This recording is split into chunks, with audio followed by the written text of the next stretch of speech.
안녕하세요. 매번 썰맘 채널에서 다른 분들의 사연을 듣기만 하다가 저도 이렇게 용기를 내 제 사연을 보내봅니다. 저는 이제껏 살면서 누군들 어려운 일 한번 겪지 않은 사람이 있겠냐는 생각에 그냥 저 혼자 마음에 담아둔 채 살아왔어요. 하지만 얼마 전 기막힌 일을 겪으면서 정말 업이라는 게 있구나.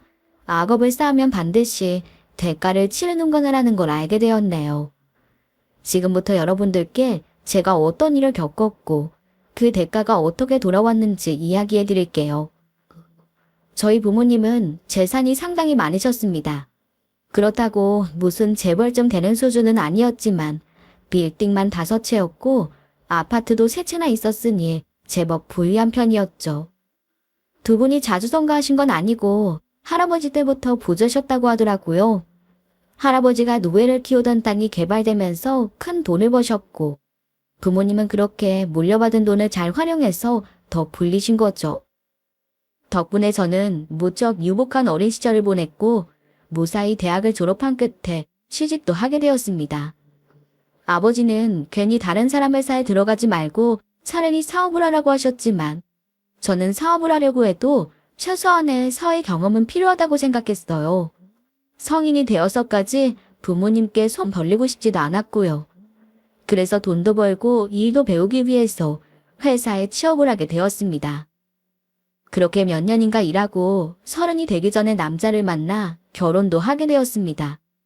저는 딱히 비혼주의자도 아니었고 이왕 사는 삶이면 사랑하는 사람과 단란한 가족을 꾸리며 사는 게 좋다고 생각하는 편이었거든요. 게다가 어차피 할 결혼이면 30이 넘기 전에 하는 게 좋겠다는 생각에 요즘 치고는 좀 빨리 결혼했어요. 결혼하고 첫 해는 정말 좋았습니다. 남편도 저와 같은 회사는 아니었지만 마찬가지로 회사원이었어요. 하지만 남편은 꽤 야망이 있는 사람이었고 언젠가는 자기 사업을 하고 싶다고 입버릇처럼 말했습니다. 저는 그런 남편의 모습이 좋았어요. 저도 평생 월급만 바라보며 살 생각이 없었고 이왕 꿈을 꿀 거면 더 큰 꿈을 꾸는 편이 좋다고 생각했으니까요. 그렇게 저와 남편은 각자의 자리에서 같은 꿈을 꾸며 행복한 하루하루를 보냈네요. 그런데 어느 날인가부터 저희의 결혼 생활에 조금씩 금이 가기 시작했습니다. 저와 남편 사이에는 아무런 문제도 없었어요. 시댁이나 친정 문제도 아니었습니다. 저희 부부 사이에 문제를 일으킨 건 한 장의 편지였어요. 요즘 세상에 손으로 쓴 편지를 받는 것도 이상한 경험이었지만 우표도 없고 발신자도 없는 지기한 편지였습니다. 하지만 그 안에는 그냥 무시하고 넘기기엔 너무나 꺼림칙한 말이 쓰여 있었습니다. 넌 네 남편을 믿어? 그때까지 전 남편을 의심해 본 적이 없었어요. 남편이 워낙 성실한 사람이기도 했고 주변 사람들의 평판도 무척 좋았거든요. 남편은 이제껏 뭔가 의심을 살 만한 일을 한 적은 단 한 번도 없었습니다. 편지도 딸랑 그 말 한마디뿐이었고 무슨 증거가 있다거나 한 건 아니었으니 사실 그냥 무시하고 살았어도 됐을 겁니다. 그런데 그게 묘하게 거슬렸어요.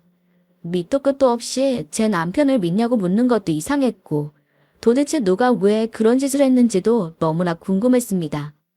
하지만 단서가 없으니 캐물 방법도 없었고 제가 할 수 있는 건 남편을 좀 더 자세히 살펴보는 것뿐이었네요. 남편에게는 그런 편지를 받았다는 걸 알리지 않았습니다. 하지만 남편은 그런 것과 상관없이 한결같았어요. 회사 일이 좀 바쁘긴 했지만 그건 저도 마찬가지였습니다. 남편은 그저 집 회사뿐이었어요. 그렇게 한 달쯤이 지나자 편지 때문에 생겼던 의심은 곧 사라졌습니다. 누가 보냈는지도 모르는 편지 때문에 남편을 의심하는 제 자신이 우스워질 뿐이었습니다. 그렇게 다시 평범한 일상으로 돌아가려고 할 때쯤 또다시 편지가 왔습니다. 진짜 짜증나는 게 회사에서 정신없이 일을 하고 있으면 2층 안내데스크에서 킥이 왔다며 찾아가라고 해요. 나한테 올 킥이 없는데 하면서도 혹시나 싶어 가보면 그 편지였습니다. 보는 순간 알겠더라고요. 이번엔 또 무슨 헛소리가 써있나 싶은 생각에 그 자리에서 뜯어서 읽어봤는데 이번엔 난데없이 저를 협박하는 내용이 들어있더군요. 그 남자는 내 남자야. 당장 헤어져. 처음 편지를 받았을 때는 저도 가슴이 철렁하면서 겁이 났어요. 제가 믿는 사람이 사실은 나쁜 짓을 하고 있었다던가 하는 드라마에서 흔히 나오는 그런 얘기인 줄 알았거든요. 하지만 남편은 그런 사람이 아니었고 그 기간을 통해 저는 남편에게 더 확고한 믿음을 갖게 되었죠. 그런데 이번에는 그냥 짜증이 났어요. 내용으로 봐선 분명 여자가 보낸 건데 도대체 이게 뭐 하자는 건지 모르겠더라고요. 남편과 제 사이를 이간질하려는 것 같았지만 그것도 무슨 근거가 있어야 하는데 이건 뭐 밑도 끝도 없는 협박뿐이었어요. 남편의 믿냐는 둥, 자기 남자니 헤어지라는 둥. 그냥 정신병자가 하는 헛소리, 그 이상도 이하도 아니었습니다. 그래서 두 번째 편지는 그냥 무시해버렸습니다. 그렇게 또 한 달쯤이 흘렀어요. 그때쯤 되자 편지 생각은 완전히 잊은 상태였죠. 그런데 또 편지가 도착했습니다. 그런데 이번에는 전보다 더 자세한 협박이 담겨 있었습니다. 그 남자가 널 사랑해서 결혼한 줄 알아? 네 부모 돈 보고 결혼한 거야. 너보다 내가 더 먼저 그 남자를 만났다고. 당장 내 남자 돌려줘. 안 그러면 후회하게 될 거야. 한 번도 그런 이야기를 나눈 적은 없었지만 남편도 사람인데 저를 만나기 전에 만났던 여자도 있었겠죠. 그걸 따지고 들 생각은 없었습니다. 하지만 전에 만난 여자가 남편에게 집착해서 이런 편지를 보냈다고 생각하니 좀 소름 돋더라고요. 지금은 협박 편지를 보냈는데 그칠 뿐이지만 거기서 더 심해지면 무슨 짓을 저지를지 모르잖아요? 게다가 편지에 담긴 협박도 점점 더 구체적이고 위협적이 되어가는 걸 보면서 어떻게든 손을 써야겠다는 생각이 들더군요. 그래서 남편에게 편지에 관해 이야기했습니다. 자기야, 나 만나기 전에 만났던 여자 기억나? 응? 갑자기 무슨 소리야? 내가 첫사랑은 아닐 거 아니야. 나 만나기 전에 다른 여자 만났다고 따지려는 거 아니니까 솔직하게 말해봐. 나 만나기 전에 만난 여자가 몇 명이야? 물론 당신이 첫사랑은 아니지만 그래도 그걸 몇 명인지까지 얘기하는 건 좀 그렇지 않아? 근데 정말 왜 갑자기 그런 걸 묻는 건데? 당신 무슨 일 있어? 이것 좀 봐. 나한테 온 편지야. 편지. 저는 제가 받았던 편지를 남편에게 주며 말했습니다. 당신도 보면 알겠지만 협박 강도가 점점 심해지고 있어. 이러다가 무슨 일 저지를 것 같아서 걱정돼. 나보다 먼저 만난 여자라는데 누군지 짚이는 사람 있어? 저는 남편에게 짚이는 사람이 있냐고 물어보면서 남편의 표정을 유심히 살펴보았습니다. 하지만 남편은 정말로 모르겠다는 표정으로 고개를 갸웃거렸어요. 누군지 정말 모르겠는데 당신 만나기 전에 사귀었던 여자는 대학 때 헤어졌는데 그게 벌써 몇 년 전이야. 설마 걔가 이런 편지를 보냈을 것 같지는 않고 내가 만난 사람 중에는 이런 편지를 보낼 사람이 없는데 편지가 어디서 왔는지 모르고 회사에 킥으로 와서 누가 보냈는지 몰라. 당신 정말 짚이는 사람이 없어? 하나도? 없다니까. 참 희한하네. 누가 이런 미친 짓을 하는 거야? 편지 보내는 거 말고 다른 일은 없었어? 아직까지는. 근데 당신도 보면 알겠지만 점점 더 심해지고 있어. 이러다가 무슨 일 생기면 어떡해. 에이, 설마 무슨 일이야 생기겠어? 너무 걱정하지 마. 남편은 짚이는 사람이 없다면서 별일 아니라는 듯 대수롭지 않게 넘겼습니다. 하지만 저는 찜찜해서 그럴 수가 없었어요. 다른 거 다 떠나서 제가 다니는 회사로 직접 키를 보냈다는 건 저에 대해서 어느 정도 알고 있다는 뜻이잖아요. 누군지도 모르는 사람이 저에 관해 알고 있다는 사실 자체만으로도 저는 너무나 찝찝하고 두려웠습니다. 하지만 남편의 말대로 별다른 일은 일어나지 않았어요. 마지막 편지가 도착한 후로 시간이 꽤 흘렀지만 다른 일은 일어나지 않았습니다. 가끔 편지가 생각나면 여전히 찝찝하긴 했지만 전처럼 두렵거나 하진 않았어요. 그런데 또다시 도착한 편지는 이전의 편지들과는 달랐습니다. 그 안엔 남편이 어떤 여자와 다정하게 얼굴을 맞댄 사진이 들어있었거든요. 이게 증거야. 이래도 아직까지 그 남자 믿어? 그 남자는 네 돈을 보고 결혼한 거라고. 사진 속 남편은 얼굴에 모자이크 처리된 여자와 얼굴을 맞댄 채 너무나 행복한 표정을 짓고 있었습니다. 그 모습을 보니 울컥 화가 나면서도 한편으로는 섬뜩한 생각이 들더라고요. 도대체 어떤 여자길래 이렇게까지 하나 싶기도 했고, 사진까지 보낸 마당에 앞으로 무슨 짓을 더 할지 두렵기도 했습니다. 그래서 또다시 남편과 이야기했습니다. 이젠 남편이 기억나지 않는다고 발뺌할 리도 없으니까요. 자기야, 이것 좀 봐봐. 그 여자가 이젠 사진까지 보냈어. 이래도 누군지 모르겠어? 제 물음에 남편은 심각한 표정으로 한참 사진을 들여다보더니 길게 한숨을 내쉬었습니다. 아, 얘가 이럴 줄은 몰랐네. 이제 기억이 나? 누군데? 대학 때 잠깐 만났다가 헤어진 애야. 헤어진 지 한참 지났는데 왜 갑자기 이러지? 헤어진 지 얼마나 됐는데. 대학 졸업하기 전에 헤어졌으니까 대충 5년쯤 됐지? 5년? 5년 전에 헤어진 여자가 이제 와서 이런 짓을 한다고? 그게 말이 돼? 말이 되고 안 되고 얘가 무슨 생각으로 이러는지 내가 어떻게 알아. 지난번 편지도 내가 보여줬잖아. 이 여자 날 잘 아는 것 같다고. 우리 부모님 재산까지 들먹였잖아. 나도 몰라. 나 얘랑 정말 아무 사이도 아니라고. 어떻게 당신의 관에 아는지도 전혀 몰라. 정말이야? 정말 헤어진 후에 다시 안 만났어? 내가 당신 두고 왜 다른 여자를 만나? 그런 예 절대 없어. 남편은 오래전 헤어진 여자라며 아무 사이도 아니라고 말했습니다. 사진을 보기 전이라면 저도 남편의 말을 믿었을 거예요.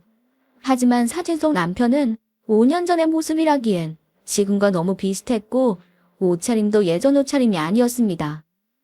사진만 봤을 땐 속으로 긴가민가 했는데 남편이 딱 잡았다고 발뺌하는 모습을 보니 딱 알겠더군요.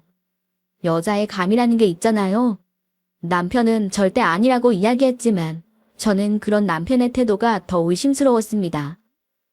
하지만 저는 어떻게든 남편을 믿고 싶었어요. 설령 잠깐 다른 여자에게 한눈을 팔았다고 하더라도 다시 정신 차리고 제게 돌아오기를 바랬습니다. 남편도 제 마음을 알아줄 거라고 생각했고요. 그래서 사람을 붙이거나 따로 알아보지는 않았습니다. 그런데 그게 결국 제 발등을 찍게 될 줄은 꿈에도 몰랐지요. 그런 일이 있고 얼마 안 돼서 친정에 갈 일이 생겼습니다. 대단한 건 아니었고 지난번 명절에 부모님이 여행을 가시는 바람에 만나지 못해서 찾아간 거였어요. 부모님께선 굳이 올 필요 없다고 하셨지만 편지도 그렇고 남편의 태도 때문에 속이 좀 상해서 하소연이라도 할 마음으로 제가 찾아가겠다고 했죠. 그렇게 몇 가지 선물을 사들고 모처럼 친정에 찾아갔습니다. 부모님은 딸이랑 사위 온다고 온갖 음식을 해놓고 기다리고 계셨어요. 그렇게 네 식구가 식탁에 모여 즐거운 시간을 보내고 있는데 뜬금없이 현관에 벨이 울렸습니다. 엄마, 누구 올 사람 있어? 아니, 주말인데 오긴 누가 온다고. 아마 잘못 찾아왔겠지. 내가 나가보마. 어머니는 올 사람이 없다며 인터폰 쪽으로 갔습니다. 그런데 인터폰 화면을 본 어머니의 얼굴이 사색이 되더라고요. 그 모습을 본 저는 무슨 일인가 싶어 얼른 인터폰 화면을 보았습니다. 그런데 현관문 앞엔 웬 젊은 여자가 서서 고래고래 소리 지르고 있었어요. 문 열어! 문 열라고! 당장 이 문 안 열어! 너무나 황당한 상황에 저희 부모님은 어리둥절해 하셨습니다. 하지만 저는 그 여자가 누구인지 단번에 알겠더라고요. 바로 사진 속 남편과 함께 있던 그 여자였죠. 아니나 다를까 남편을 보니 딱딱하게 굳은 표정이 되어 있었습니다. 장모님, 제가 나가보겠습니다. 남편은 자기가 해결하겠다며 현관으로 나갔습니다. 저는 도대체 뭘 어쩔 셈인가 싶어서 남편이 하는 양을 지켜봤어요. 그런데 남편이 현관을 열자마자 여자가 벌컥 문을 열고 들어오더니 집이 떠나가라 소리를 질렀습니다. 내가 당장 이혼하라고 했어, 안 했어? 왜 아직까지 내 남자한테 미련을 못 버리고 질질 끌고 지랄이야. 이혼해. 당장 이혼하라고. 여자의 등장에 친정은 그야말로 쑥대밭이 되고 말았습니다. 영문을 모르는 부모님은 여자의 행태에 어쩔 줄 몰라 하셨고 남편은 그런 여자를 말리기 위해 안간힘을 쓰고 있었습니다. 저 또한 편지 속 여자의 등장에 다리에 힘이 풀려 그대로 주저앉고 말았죠. 그러자 남편이 여자에게 말했습니다. 너 진짜 왜 이래? 왜 남의 집에 와서 행패냐고. 행패? 오빠, 내가 지금 행패 부리는 거야. 내 남자 내가 지키는 게 왜 행패야? 내 남자 뺏어놓고 모른 채 하는 저 여자가 행패 부리는 거지. 야, 너 입 안 다물어. 내가 왜 네 남자야? 우리 다 끝났잖아. 우린 아무 사이도 아니라고. 오빠, 진심이야. 지난주에도 우리 집에 와서 나랑 뒹굴어 놓고 우리가 아무 사이도 아니라고. 야, 좀 조용히 좀 해.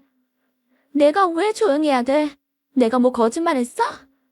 오빠 저 여자한테는 출장이라고 해놓고 우리 집에 와서 자고 갔잖아.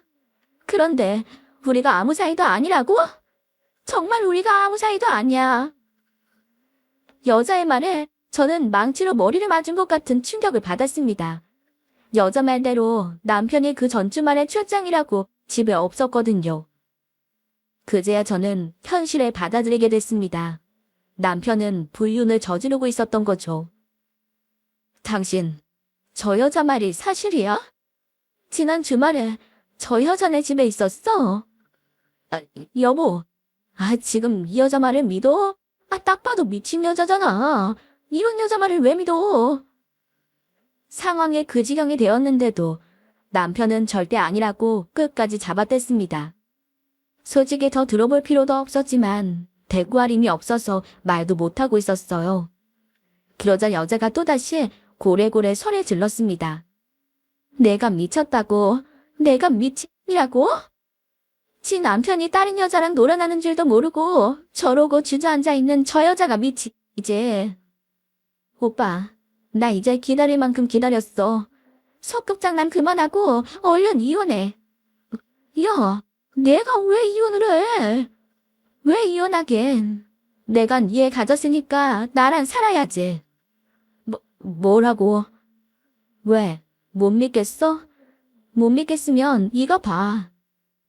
여자는 보란 듯 남편에게 사진 한 장을 집어던졌습니다. 굳이 확인할 필요도 없이 아이가 찍힌 초음파 사진이었어요. 사진을 본 남편은 할 말을 잃었고 저와 부모님 또한 말문이 막혀버렸습니다. 봤지? 난 이 남자 애까지 가졌어. 내가 정실이라고. 여자는 마치 개선장군이라도 되는 것처럼 당당하게 이야기하더군요. 뭐라고 대꾸라도 하고 싶었지만 무슨 말을 해야 할지 떠오르지 않았습니다.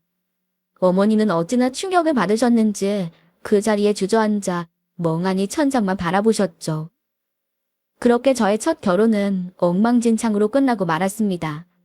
남편은 어떻게든 합의 이혼으로 해보려고 제게 사정했지만 이미 있는 정 없는 정 전부 떨어진 제가 그 부탁을 들어줄 이유가 없었습니다.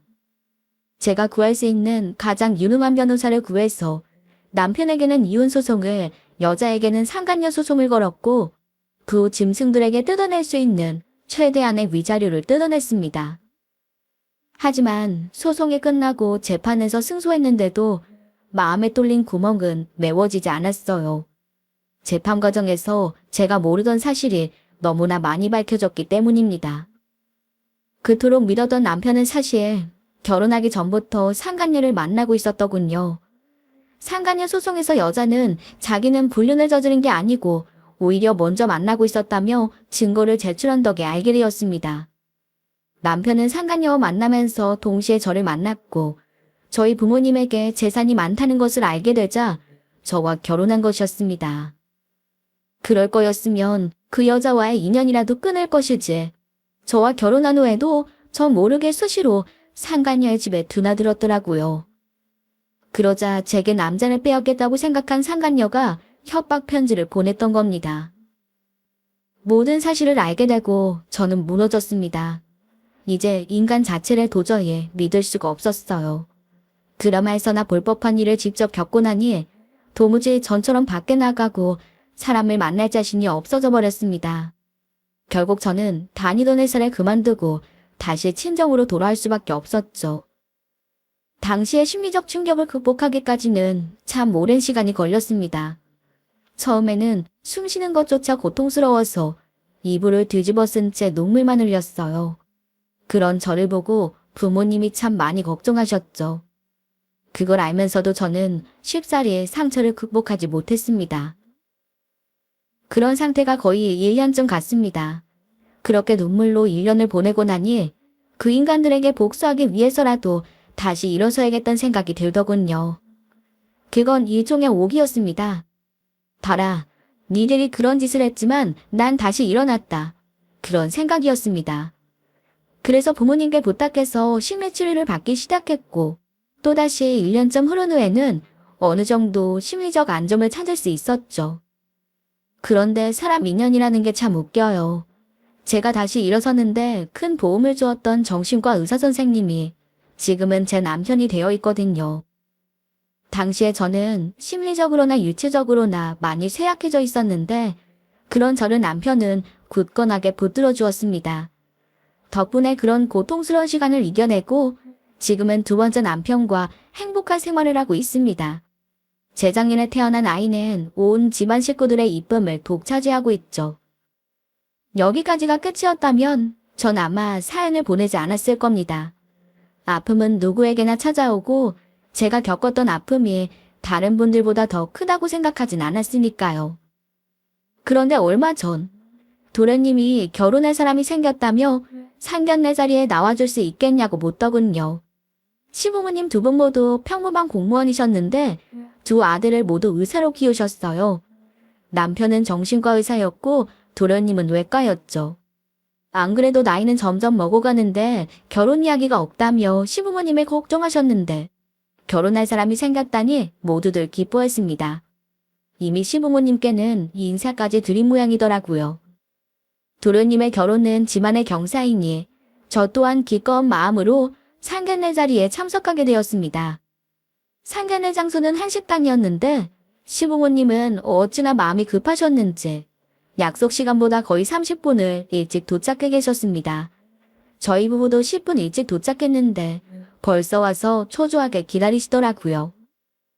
두 분은 아직 상대방을 만나지 못한 저희 부부에게 그 사람이 얼마나 참한지 얼마나 좋은 사람인지 열변을 토하셨습니다. 그런 두 분의 모습을 보니 도련님은 당연하고 시부모님 또한 그 사람에게 반할 대로 반하신 모양이었어요. 그렇게 얼마간 시부모님의 자랑을 듣고 있다 보니 약속 시간이 되었고 도련님이 결혼할 사람과 그 부모님이 방으로 들어왔습니다. 다들 자리에 도착한 세 사람을 환영했지만 저는 방에 들어온 여자의 얼굴을 보고 숨이 턱 막히는 것 같았어요. 이제는 다 잊어버렸다고 생각했던 그 인간. 친정에 와서 전 남편을 자기 남자라고 고래고래 소리 지르며 깽판지던 그 여자가 도련님과 결혼하겠다며 찾아온 여자였거든요. 제가 그 여자를 알아본 것과 동시에 그 여자도 절 알아본 눈치였습니다. 그 난리를 쳐놓고 저를 잊었다면 그건 사람도 아니죠. 여자는 혹시나 제가 자기 과거를 폭로할까봐 두려워 제대로 말도 못한 채 석상처럼 얼어붙어 있었습니다. 하지만 이미 그 여자의 꼬임에 넘어간 시부모님과 도련님은 그런 모습조차 조신하다며 여자를 칭찬했어요. 그 모습을 보니 속이 뒤집어지는 것 같았습니다. 남의 가정을 그딴 식으로 파탄내놓고 아무 애도 없었던 듯 의사 남자를 꼬셔 결혼하려는 짓거리가 너무 역겨웠습니다. 하지만 그와 동시에 당시에 겪었던 심리적 충격이 트라우마가 되어 제 입을 막았습니다.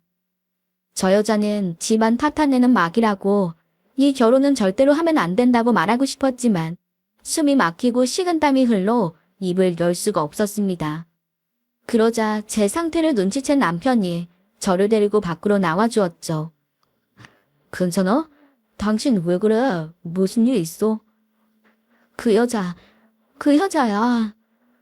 그 여자라니, 누구? 도련님이 결혼하겠다고 데려온 사람. 그 사람이 그 여자라고. 그 여자? 설마 당신 이혼시킨 그 상간요? 남편의 말에 저는 대답 대신 고개를 끄덕였습니다. 남편은 큰 충격을 받은 것 같았어요. 평소 어지간한 일에는 놀라는 법이 없는 사람인데 할 말을 잊을 만큼 놀란 모습이었습니다. 그런데 그 모습을 보니 저는 오히려 용기가 나더군요. 이건 결국 내가 해결해야 할 문제고 해결할 기회가 왔다는 걸 어렵사리 깨달을 수 있었습니다. 여보, 이번 일은 내가 해결해 볼게. 저는 용기를 내어 남편에게 이야기했습니다. 하지만 제가 어떤 심리적 고통을 겪었는지 누구보다도 잘 아는 남편은 제 걱정부터 하기 시작했어요. 괜찮겠어? 그냥 내가 나서도 돼. 아니야.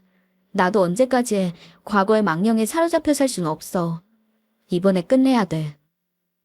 남편은 끝까지 걱정을 내려놓지 못했지만 단호한 제 대답에 도움이 필요하면 언제든 이야기하라는 말과 함께 다시 방으로 들어갔습니다. 그리고 곧 상간녀가 밖으로 나왔죠. 여기서 또 보게 될 줄은 몰랐네요, 형님. 형님? 누가 당신 형님이야? 결혼하면 동사지간 될 텐데 형님이죠. 당신 정말 뻔뻔하네. 다른 사람도 아니고 내가 이렇게 있는데 끝까지 결혼을 강행하겠다고. 옛날 일은 옛날 일이고 지금은 지금이죠. 저 그 남자랑 깔끔하게 정리했어요. 그때 일이랑 엮인 건 없다고요.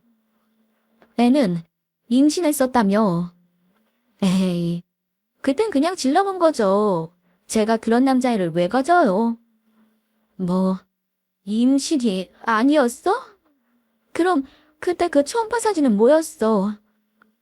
요즘 세상에 사진 한 장 구하는 게 뭐 어려운 일이라고요. 하여튼 전 깨끗하니까 형님도 그때 일은 잊어주세요. 차라리 끝까지 입을 다물고 있었더라면 어쩌면 저는 과거의 트라우마를 극복하지 못하고 아무 말도 못했을지도 모릅니다.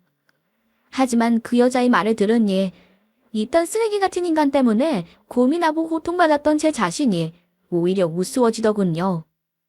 트라우마고 뭐고 이 재활용도 안 되는 쓰레기를 쓰레기통에 처박지 않으면 평생에 한이 될 것만 같았습니다. 그때도 생각했지만 당신 정말 쓰레기네. 어떻게 사람이 그렇게 살 수 있어? 뭐 질러본 거라고? 협박 편지 보내는 걸로도 부족해서 남의 집에 쳐들어와서 그 지랄을 해놓고 뭐 질러본 거라고. 어머 형님? 제가 형님이라고 불렀다고 말씀 너무 막 하시는 거 아니에요? 동서 낼 사람한테 쓰레기라뇨? 쓰레기지. 몸뚱아리 함부로 놀리고 이 남자 저 남자 돌려가며 만나는 게 쓰레기가 아닌 뭔데? 뭐라고? 이게 보자보자 하니까. 제 버릇게 못 준다고 잠시 조신한 척했던 여자는 곧 본색을 드러냈습니다. 상간의 자리라는 것도 잊었는지 대뜸 달려들더니 제 머리채를 쥐고 흔들기 시작하더라고요. 예전이었다면 저는 또 당황해서 아무것도 못했을 겁니다. 하지만 이번에는 달랐어요. 저도 같이 그년의 머리채를 붙들었습니다. 그리고 젖 먹던 힘까지 끌어다가 식당 돌바닥에 내팽개쳐버렸죠. 야, 네가 그런 짓거리를 해놓고 감히 우리 도련님을 넘봐. 내가 아주 온 세상에 니년 정체 다 까발려줄 거야. 뭐, 이 년이 진짜 미쳤나. 네가 뭔데 나서서 지랄이야. 넌 그냥 입 닥치고 있어. 우리 도련님 결혼인데 내가 가만히 있게 생겼어. 너 같은 미친 과거 속이고 우리 집 안에 들어오겠다는데. 내가 이렇게 멀쩡히 눈 뜨고 있는 한 니년은 우리 집안에 발들일 꿈도 꾸지 마. 저는 바닥에 널브러진 여자에게 표독스러운 말로 쏘아붙였습니다. 그건 단순히 그 여자를 비난하기 위해서만이 아니라 그 여자 때문에 받았던 고통을 쏟아내기 위해서이기도 했어요. 처음엔 손발도 떨리고 입도 쉬 떨어지지 않았지만 한번 분노를 쏟아내기 시작하자 몇 년간 마음에 쌓였던 응어리들이 떨어져 나가는 것 같았습니다. 방 밖에서 저와 그 여자가 소란을 일으키자 당연히 안 했어도 무슨 일인가 싶어서 다들 나와보셨어요. 그리고 시부모님은 제게 어떻게 된 일인지를 물으셨죠. 그래서 저는 두 분에게 과거에 있었던 일을 모두 다 말씀드렸습니다. 남편이 제 심리 상담을 도와주었기 때문에 시부모님도 제 과거에 대해선 다들 알고 계셨어요. 세상에 그런 나쁜 여자가 있냐며 저를 위로해주기도 하셨고요. 이 여자가 그때 그 여자예요. 유부남인 것 뻔히 알면서도 제 전 남편이랑 불륜 저지른 그 상간녀라고요. 그때 임신했다는 것도 다 거짓말이었대요. 두 분, 이 결혼 허락하시면 절대 안 돼요. 아니에요. 이 여자 말 믿지 마세요. 하늘에 맹세코 남들에게 손가락질 받을 일 한 번도 안 했다고요. 코 끼고 있네. 내가 뭐 아무런 증거도 없이 이런 얘기하는 줄 알아? 이걸 보고도 그런 소리가 나오나 보자. 모두의 앞에서 정체를 폭로했는데도 여자는 끝까지 아니라고 발뺌했습니다. 전 남편도 그렇고 쓰레기들은 하나같이 자기 잘못을 끝까지 부정하더군요. 하지만 이번엔 저도 순순히 넘어갈 생각이 없었습니다. 과거 그 여자가 친정에서 깽판치던 날, 저희 어머니는 황망한 가운데에서도 휴대폰을 꺼내 상황을 전부 다 녹화하셨더라고요. 덕분에 이혼소송도 아무런 걱정 없이 제 생각대로 마무리될 수 있었고요. 그리고 저는 그 영상을 아직도 제 핸드폰에 가지고 있었어요. 언젠가 이런 일이 있을 거라는 생각은 아니었지만 이혼소송으로도 갚아주지 못한 제 억울함과 아직까지 가지고 있던 마음속 깊은 상처 때문이 아니었나 싶습니다. 하지만 이제는 그 영상을 공개하며 제 마음속의 응어리를 내려놓을 때였어요. 이윽고 제 핸드폰에서 당시의 상황이 담긴 영상이 흘러나왔습니다. 영상에는 넓은 친정집이 떠나가라 소리를 질러대는 정신나간 그 여자의 모습이 담겨 있었어요.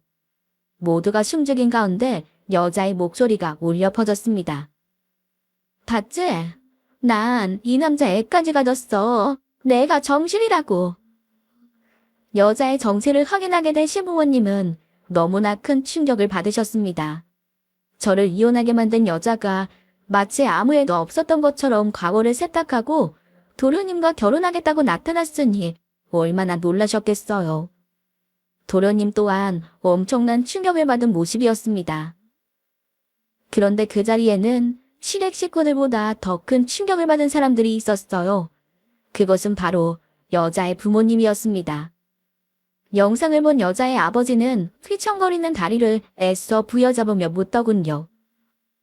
이게 다 뭐냐? 너 이게 사실이냐? 정말 저게 너야? 아빠, 그런 게 아니라 저게 정말 너냐고 묻잖아.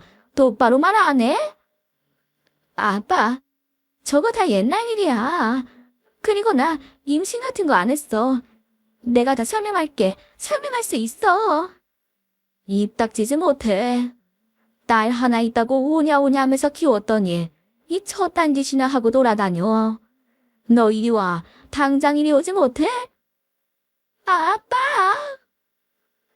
여자의 아버지는 사람들이 쳐다보건 말건 주저앉아 싹싹 비는 여자의 머리채를 휘어잡았습니다.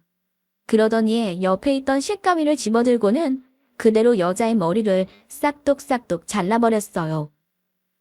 다 내 잘못이다. 너 이렇게 삐뚤어지게 키운 것도 잘못을 저질러 놓고도 뉘우치기는커녕 잘못 없다고 발뺌하는 것도 이 전부 다 예비 잘못이야. 아빠, 나 머리 어떡해? 입 닥쳐 이거사. 지금 머리가 문제야.